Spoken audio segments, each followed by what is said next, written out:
மகிழ்ச்சியின் சத்தம் வழங்கும் அனுதின தேவமன்னா. Voice of Joy presents Daily Manna by Reverend A. Benedict. தேவனுக்கே மகிமை உண்டாவதாக.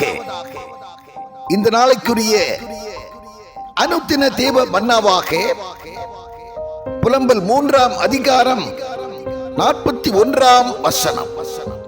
நாம் நம்முடைய கைகளோடும் கூட நம்முடைய இருதயத்தையும் பரலோகத்தில் இருக்கிற தேவனிடத்திற்கு ஏறெடுக்க கடவோ.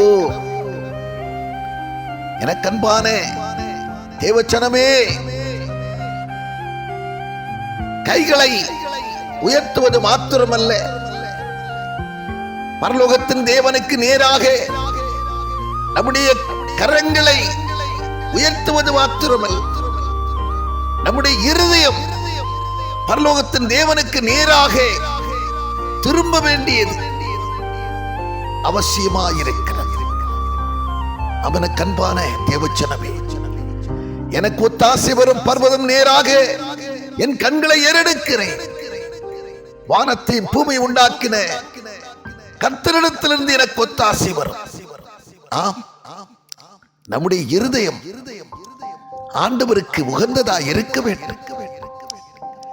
நம்முடைய இருதயம் ஆண்டவருக்கு உகந்ததாய் மாற்றப்பட வேண்டுமானால் அந்த இருதயம் பூமிக்குரியதாய் இராதபடி, பூமிக்குரிய காரியங்களை சார்ந்திராதபடி தேவனுக்கு நேராக எப்போதும் திரும்பி இருக்க வேண்டியது அவசியமாகிறது.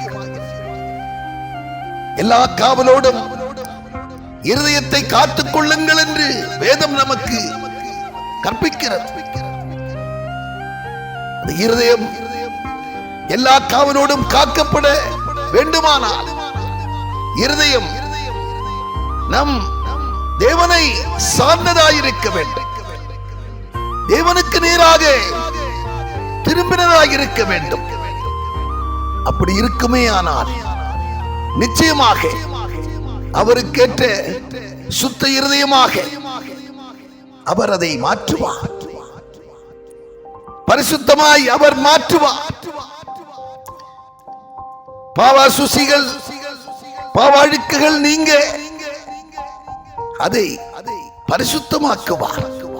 இருதயத்திலே சுத்தமுள்ளவர்கள் பாக்கியவான்கள், அவர்கள் தேவனை தரிசிப்பார்கள் என்கிற வார்த்தையின்படியாக எனக்கு அன்பான தேவச்சனமே, பரிசுத்தமாய் உங்களை காத்துக் கொள்ளுங்கள் என்று சொல்லப்பட்டிருக்கிறது. உங்கள் இருதயத்தை காத்துக் கொள்ளுங்கள். உங்கள் இருதயத்தை நீங்கள் சுத்தமாய் காத்துக் கொள்ளுங்கள். அதற்கு நம்முடைய இருதயம் அவரை சார்ந்திருக்க வேண்டும், அவருக்கு நேராய் திரும்பி இருக்க வேண்டும். அப்போது நிச்சயம் அவரிடத்தில் ஒத்தாசை வரும். அவரே நம்மை ஆதரிப்பார், நம்மை சுத்தவானாய் மாற்றுவா என்கிறதிலே கொஞ்சமும் சந்தேகமில்லை. ஆமென்.